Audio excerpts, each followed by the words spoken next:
Upang matiyak ang ligtas, maayos at mapayapang paggunita ng Undas 2025, aktibong nakibahagi ang Regional Police Community Affairs and Development Unit Mimaropa sa pagpapatupad ng Ligtas Undas 2025 campaign ng Police Regional Office Mimaropa sa pamamagitan ng mahigpit na pagpapaigting ng police visibility at pamamahagi ng mga information flyers sa Divine Mercy Memorial Park Cemetery nito lamang ika-31 ng Oktubre taong kasalukuyan. Layunin ng inisyatibong ito na mapanatili ang seguridad at kaayusan ng publiko habang inaalala ng mga mamamayan ang kanilang mga yumaong mahal sa buhay ngayong Undas. Pinangunahan ng mga tauhan ng Arpicado Mimaropa ang aktibidad sa naturang sementeryo kung saan pinamahagi nila ang mga Ligtas Undas 2025 flyers na naglalaman ng mga halagang paalala para sa publiko.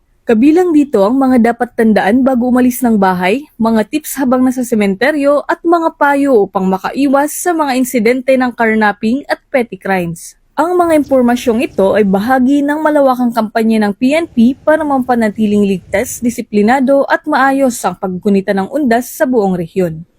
Ilan sa mga paalala sa publiko ay ang pagsisiguro na nakalak ang mga bahay bago umalis, pag-iwas sa pagdadala ng mga mamahaling gamit, at ang agarang pag-report sa mga pulis kung may mapansing kahina-hinalang kilos o sitwasyon.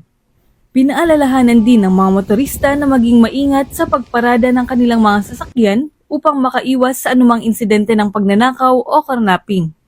Bukod sa pamimigay ng flyers, aktibong nakipag-ugnayan ng mga tauhan ng Arpicado Mimaropa sa mga mamamayan upang iparating ang kanilang presensya at kahandaan sa pagtugon ng anumang sitwasyong pangseguridad. Sa pamamagitan ng ganitong mga aktibidad, mas napapalakas ang ugnayan ng kapulisan at komunidad. Isang patunay ng malasakit ng PNP sa kaligtasan at kapakanan ng bawat Pilipino, lalo na sa panahong marami ang nagtitipon sa mga pampublikong lugar.